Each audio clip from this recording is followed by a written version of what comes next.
ദൈവനാമത്തിന് സ്തുതിയായിരിക്കട്ടെ. MJSSA 2025 കലോത്സവത്തിൽ തങ്കവാക്യത്തിൽ പുസ്തകം, അധ്യായം, വാക്യം എഴുതുക എന്ന വിഭാഗത്തിൽ ചോദിക്കാവുന്ന പ്രധാന ചോദ്യങ്ങളും അവയുടെ ഉത്തരങ്ങളുമാണ് ഇന്ന് നമ്മൾ കോഡ് രൂപേ പഠിക്കുന്നത്.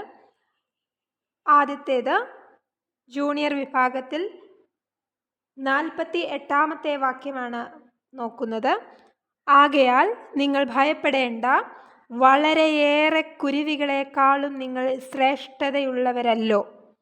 ഇതിൽ വളരെ ഏറെ കുരുവികൾ എന്നുള്ളത് അണ്ടർലൈൻ ചെയ്യുക. ഈ കുരുവിയെ വളർത്തുന്നത് നമ്മുടെ വീടിൻ്റെ അടുത്തുള്ള മത്തായി ചേട്ടനാണ് എന്ന് ഓർത്തിരിക്കണം. മത്തായി ചേട്ടൻ്റെ വീട്ടിൽ വളരെയേറെ കുരുവികളുണ്ട്. അപ്പം വിശുദ്ധ മത്തായി വളരെയേറെ കുരുവി എന്നുള്ളതിന് നമുക്കറിയാവുന്ന രീതിയിൽ അതിനെ ചെറിയ രീതിയിൽ ഇംഗ്ലീഷിലേക്ക് ട്രാൻസ്ലേറ്റ് ചെയ്യാം. മെനി സ്പാരോസ് എന്നെഴുതാം. MENY many sparrows. SPARROWS. Spelling കൃത്യമായിട്ട് അറിഞ്ഞിരുന്നെങ്കിൽ കോഡ് പഠിക്കാൻ പറ്റുള്ളൂ. മെനി എന്നുള്ളതിലും സ്പാരോ എന്നുള്ള ഈ രണ്ട് വേർഡ്സിൽ കോമൺ ആയിട്ട് വരുന്ന ലെറ്റർ ഏതാണെന്ന് നോക്കുക. രണ്ടിലും ഒരുപോലെ വരണം. അത് A ആണ്. അപ്പോൾ ആ A രണ്ടും കട്ട് ചെയ്ത് കളയുക. പിന്നീട് എത്ര വേർഡ്സ് ഉണ്ട്? 2. MNY എന്നുള്ളത് മെനിക്കകത്തും ബാക്കി സ്പാരോയിലും വരുന്നുണ്ട്. ടോട്ടൽ എത്ര ലെറ്റേഴ്സ് വരുന്നുണ്ടെന്ന് കൗണ്ട് ചെയ്യുക. 10 ആണ് വരുന്നത്. അപ്പോൾ വിശുദ്ധ മത്തായിയുടെ പുസ്തകം 10-ാം അധ്യായത്തിലാണ് ഈ വാക്യം വരുന്നത്. പിന്നീട് നമ്മൾ നോക്കുന്നത് ഈ വാക്യത്തിന് 2 ലൈനുകളാണുള്ളത്. ആദ്യത്തെ ലൈൻ എന്ന് പറയുന്നത് 3 വേർഡ്സുകളാണ് അതിനകത്തുള്ളത്. ആകയാൽ നിങ്ങൾ ഭയപ്പെടേണ്ട. 3 വേർഡ്സുകളുണ്ട് ഈ വാക്യത്തിന്. എന്നാൽ 2 ലൈനുകളുള്ള ഒരു വാക്യമാണെങ്കിലും ഇതിനെ ഒരു വാക്യമായിട്ട് മാത്രമേ പരിഗണിക്കാൻ സാധിക്കുകയുള്ളൂ. അതുകൊണ്ട് 3, 1. വിശുദ്ധ മത്തായി 10:31. വിശുദ്ധ മത്തായി 10:31. ആകയാൽ നിങ്ങൾ ഭയപ്പെടേണ്ട, വളരെയേറെ കുരുവികളെക്കാളും നിങ്ങൾ ശ്രേഷ്ഠതയുള്ളവരല്ലോ. ഈ വാക്യം കൃത്യമായിട്ട് കോഡ് രൂപ പഠിച്ചു വയ്ക്കുക. അടുത്തതായിട്ട് പുസ്തകത്തിലെ 45-ാമത്തെ വാക്യമാണ് പഠിക്കുന്നത്. ഭയപ്പെടേണ്ട, ഇതാ നിങ്ങളുടെ ദൈവം, രക്ഷകനായ ദൈവം വന്ന് നിങ്ങളെ രക്ഷിക്കുമെന്ന് പറയുവിൻ. നമുക്കൊരു ഭയമൊക്കെ വരുമ്പോഴോ അല്ലെങ്കിൽ എന്തെങ്കിലും നഷ്ടപ്പെട്ടു പോകുമ്പോഴോ നമ്മൾ യൂഷ്വലി മലയാളീസ് പറയുന്ന ഒരു വേർഡാണ് ഷോ. എല്ലാം പോയി.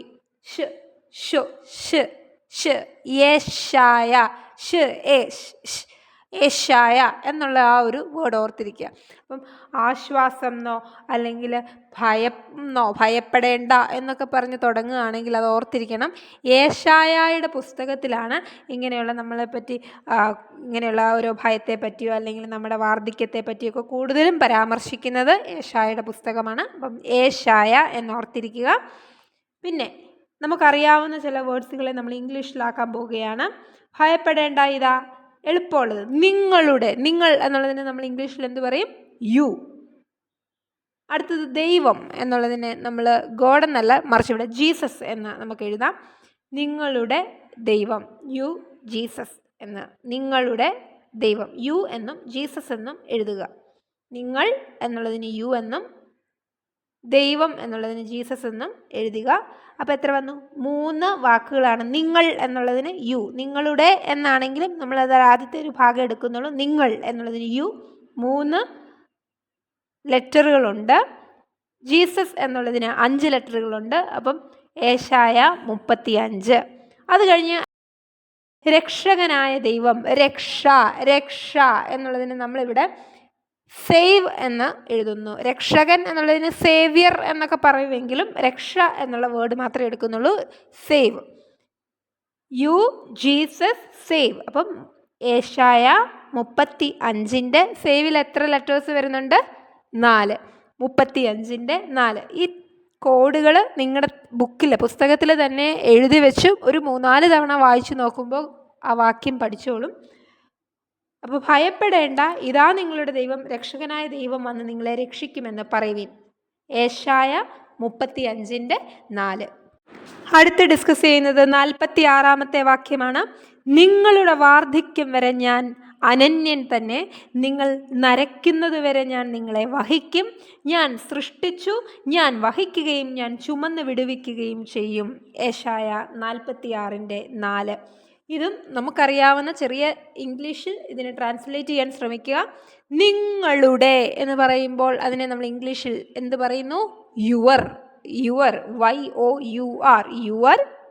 വാർദ്ധക്യം. വാർദ്ധക്യത്തിന് ഓൾഡ് ഏജ്, അത് പ്രായമാകുന്ന അവസ്ഥ, ഓൾഡ് ഏജ്. അപ്പം യുവർ ഓൾഡ് ഏജ്, നിങ്ങളുടെ വാർദ്ധക്യം വരെ എന്നുള്ളതിന് യുവർ ഓൾഡ് ഏജ് എന്ന് എടുക്കുക. എത്ര യുവർ എന്നുള്ളതിൽ എത്ര ലെറ്റേഴ്സ് ഉണ്ട്? 4. ഓൾഡ് ഏജ് എന്നുള്ളതിൽ എത്ര ലെറ്റേഴ്സ് ഉണ്ട്? 6. അപ്പം 46 ഒന്നിച്ച് കിടക്കുന്ന രണ്ട് വേർഡുകളാണ്. അപ്പം 46, 4ൻ്റെ 4, 46ൻ്റെ. പിന്നെ പറയുന്നത് നിങ്ങൾ നരയ്ക്കുന്നത് വരെ. നമ്മുടെ നരയ്ക്കുന്നത് എന്താണ്? മുടിയല്ലേ? നരയ്ക്ക് ഇംഗ്ലീഷിൽ ഗ്രേ ഹെയർ എന്ന് പറയും. നരച്ച മുടിക്ക് ഗ്രേ, GRAY, ഗ്രേ എന്ന് പറഞ്ഞാൽ നര. അത് 4 ലെറ്റേഴ്സാണ് അതിനുള്ളത്. നീ നരയ്ക്കുന്നത് എന്താണ്? ഈ ഗ്രേ എന്ന നരയ്ക്കറിയത്തില്ലെങ്കിൽ നരയ്ക്കുന്നത് എന്താണ്? മുടിക്ക് ഹെയർ എന്ന് പറയും, HAIR. അതും 4 ലെറ്റേഴ്സ് ഉള്ള ഒരു വേർഡാണ്. അപ്പം യെശയ്യാ 46ൻ്റെ 4. അപ്പോൾ ഓൾഡ് ഏജിൽ അത് വാർദ്ധക്യമാകുമ്പോൾ മുടി നരയ്ക്കുന്നു എന്നുള്ളത് ഓർത്തിരിക്കുക. അപ്പോൾ ഗ്രേ എന്നോർക്കുക, അല്ലെങ്കിൽ ഹെയർ എന്നോർക്കുക. ഏതാണെങ്കിൽ 46ൻ്റെ 4 ഈ വാക്യം. നിങ്ങളുടെ വാർദ്ധക്യം വരെ ഞാൻ അനന്യൻ തന്നെ. നിങ്ങൾ നരയ്ക്കുന്നത് വരെ ഞാൻ നിങ്ങളെ വഹിക്കും. ഞാൻ സൃഷ്ടിച്ചു, ഞാൻ വഹിക്കുകയും ഞാൻ ചുമന്ന് വിടുവിക്കുകയും ചെയ്യും. അടുത്ത വാക്യം ഇതാണ്, 47ാമത്തേത്. അമ്മ ആശ്വസിപ്പിക്കുന്നത് പോലെ ഞാൻ നിങ്ങളെ ആശ്വസിപ്പിക്കും. നിങ്ങൾ യെരൂശലേമിൽ ആശ്വാസം പ്രാപിക്കും. ഇതും ആശ്വാസത്തെ പറ്റിയൊക്കെയാണ് പറയുന്നത്. ആശ്വാസം, ഭയം, വാർദ്ധക്യം, ഇങ്ങനെയുള്ളതും കൂടുതലും യെശയ്യായുടെ പുസ്തകത്തിലാണ്. ഈ വാക്യങ്ങൾ റിപ്പീറ്റ് ചെയ്ത് ഓർത്ത് പഠിക്കുക. അപ്പോൾ ഇതിലും നമ്മൾ ഇംഗ്ലീഷിലേക്ക് ട്രാൻസ്ലേറ്റ് ചെയ്യുക. മദർ എന്നുള്ളതിന്, അമ്മ എന്നുള്ളതിന് മദർ എന്ന വാക്കാണ് നമ്മൾ ഉപയോഗിക്കാറ്. മദർ എന്ന ആ ഒരു വേർഡിന് എത്ര ലെറ്റേഴ്സ് ഉണ്ടെന്ന് നോക്കണം. 6 അപ്പം അതുകൂടാതെ അതിൻ്റെ ഇപ്പുറത്ത് ആശ്വാസം. യൂഷ്വലി ആശ്വാസം എന്നുള്ള വാക്കിന് നമ്മൾ കംഫോർട്ട് ചെയ്യുക, ആശ്വസിപ്പിക്കുക, കംഫോർട്ട് ചെയ്യുക എന്നൊക്കെ നമ്മൾ പറയും. ആശ്വാസത്തിന് ഇംഗ്ലീഷിൽ സൊലേസ് എന്നൊരു വേർഡുണ്ട്. സൊലേസ്. ഈ തങ്കവാക്യം പഠിക്കുന്ന കൂടെ നമ്മൾ കുറേ പുതിയ വേർഡ്സുകളും പഠിക്കുന്നു. Solace, SOLACE. അതായത് എന്തെങ്കിലും ദുഃഖത്തിലൊക്കെ ഇരിക്കുന്നവരെ ആശ്വസിപ്പിക്കുക എന്നാണ് ഇതിൻ്റെ അർത്ഥം. സൊലേസ്. അപ്പം അമ്മ നമ്മളെ ആശ്വസിപ്പിക്കുന്നു. Mother solace. അപ്പം രണ്ടിലും എത്ര വേർഡ്സ് വരുന്നുണ്ട്? 2 വേർഡ്സിലും ലെറ്റേഴ്സ് എത്ര എണ്ണം വരുന്നുണ്ട്? 6 വരുന്നുണ്ട്. അപ്പോൾ യെശയ്യാ 66ൻ്റെ. പിന്നെ നമുക്കറിയാവുന്ന വേർഡ് നോക്കുക. തൊട്ടടുത്തത് ഞാൻ. ഞാൻ എന്ന് പറഞ്ഞാൽ ഐ. അപ്പോൾ 1, നിങ്ങളെ, നിങ്ങൾ, യു. 1, 3. യെശയ്യാ 66ൻ്റെ 13. അമ്മ, ആശ്വാസം, ഞാൻ, നിങ്ങൾ. ഈ വാക്കുകളൊക്കെ വരച്ചു വയ്ക്കുക. തൊട്ടടുത്തടുത്തുള്ള വാക്യങ്ങളാണ്. ഇത് എഴുതി വെക്കുമ്പോൾ തന്നെ പലതവണ കാണുമ്പോൾ ഈ വാക്യം നമ്മുടെ മനസ്സിൽ മനഃപ്പാഠമാകും. അമ്മ ആശ്വസിപ്പിക്കുന്നത് പോലെ ഞാൻ നിങ്ങളെ ആശ്വസിപ്പിക്കും. നിങ്ങൾ യെരൂശലേമിൽ ആശ്വാസം പ്രാപിക്കും. യെശയ്യാ 66ൻ്റെ 13. അടുത്തത് 33ാമത്തെ വാക്യമാണ്. പുല്ലുണങ്ങുന്നു, പൂ വാടുന്നു, നമ്മുടെ ദൈവത്തിൻ്റെ വചനമോ എന്നേക്കും നിലനിൽക്കും. നമ്മുടെ വീടുകളിലൊക്കെ പൂക്കളും ചെടികളും ഒക്കെ ഉണ്ടല്ലേ. അപ്പോൾ നമ്മൾ പുൽത്തകിടികളൊക്കെ ഇപ്പോൾ മിക്ക വീടുകൾക്കും ഉണ്ട്. പുൽത്തകിടിക്ക് നമ്മൾ ഇംഗ്ലീഷിൽ എന്ത് പറയും? ലോൺ എന്ന് പറയും. LAWN, ലോൺ എന്ന് പറയും. ഒരു പച്ച പുൽത്തകിടി, ലോൺ. നമ്മുടെ ആ ലോണിലാണ് പുല്ലൊക്കെ നിൽക്കുന്നത്. പുല്ലെന്ത് ചെയ്യുന്നു? ഉണങ്ങിപ്പോകുന്നു. പൂവൊക്കെ എന്ത് ചെയ്തു? വാടിപ്പോയി. അപ്പം ലോൺ എന്നുള്ളതാണ് നമ്മുടെ മെയിൻ. ലോണിൽ എത്ര ലെറ്റർ ഉണ്ട്? 4. അപ്പം 4. പക്ഷെ എന്ത് പറ്റി? എല്ലാം ഉണങ്ങിയും വാടിയും എവിടെ ശൂന്യമായ അവസ്ഥയിലേക്കാണ് കാര്യങ്ങൾ നീങ്ങുന്നത്. അപ്പോൾ ഒരു 0 കൂടെ കൊടുക്കുക. 40ൻ്റെ. ഇനി അവിടെ എന്തെങ്കിലും ഉണ്ടോ? ഇല്ല. പുല്ലൊക്കെ ഉണങ്ങിയും പോയി, പൂവൊക്കെ വാടിയും പോയി, ഒന്നും ഇല്ലാത്തൊരവസ്ഥയിലേക്കാണ് കാര്യങ്ങൾ. അപ്പം നമ്മൾ എന്ത് ചെയ്യുക? ആ വാക്യം കാണാതെ പഠിച്ച്, പുല്ലുണങ്ങുന്നു, പൂ വാടുന്നു, നമ്മുടെ ദൈവത്തിൻ്റെ വചനമോ എന്നേക്കും നിലനിൽക്കും. ഈ ഓരോ വാക്കുകളും കൗണ്ട് ചെയ്ത് നോക്കുക. എത്ര വാക്കുകൾ വരും? പുല്ലുണങ്ങുന്നു എന്നൊറ്റ വേർഡാണ് തന്നിരിക്കുന്നത്. പൂ വാടുന്നു, നമ്മുടെ ദൈവത്തിൻ്റെ വചനമോ എന്നേക്കും നിലനിൽക്കും. കൗണ്ട് ചെയ്യുമ്പോൾ 8 വേർഡ്സുകളാണ് വരുന്നത്. ഏശായ 40:8. പുല്ലുണങ്ങുന്നു, പൂവാടുന്നു, നമ്മുടെ ദൈവത്തിൻ്റെ വചനമോ എന്നേക്കും നിലനിൽക്കും. ഏശായ 40:8. അടുത്തത് 62-ാമത്തെ വാക്യമാണ് പഠിക്കുന്നത്. ഞാൻ നിനക്ക് മുൻപായി ചെന്ന ദുർഘടമാർഗങ്ങൾ നിരപ്പാക്കുകയും താമ്രവാതിലുകൾ തകർത്ത് ഇരുമ്പോടാമ്പലുകളെ ഖണ്ഡിച്ചു കളയുകയും ചെയ്യും. ഏശായ 45:2. ഞാൻ പറഞ്ഞു, എല്ലാം ആശ്വാസം നൽകുകയും നമ്മളെ രക്ഷിക്കുകയും അല്ലെങ്കിൽ നമുക്ക് ദുർഘടമാർഗങ്ങളെ നിരപ്പാക്കുകയൊക്കെ ചെയ്യുക, അല്ലെ ഭയപ്പെടേണ്ട എന്നൊരു പ്രഖ്യാപനം തരിക, ഇങ്ങനെയുള്ളതൊക്കെ ഏശായ പുസ്തകത്തിലാണ് കാണുന്നത്.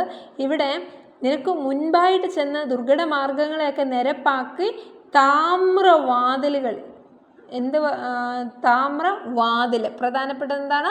വാതിൽ എന്നുള്ളതാണ്. വാതിൽ, ഡോർ എഴുതുക. ഇംഗ്ലീഷിൽ DOOR, ഡോർ എന്ന് എഴുതുക.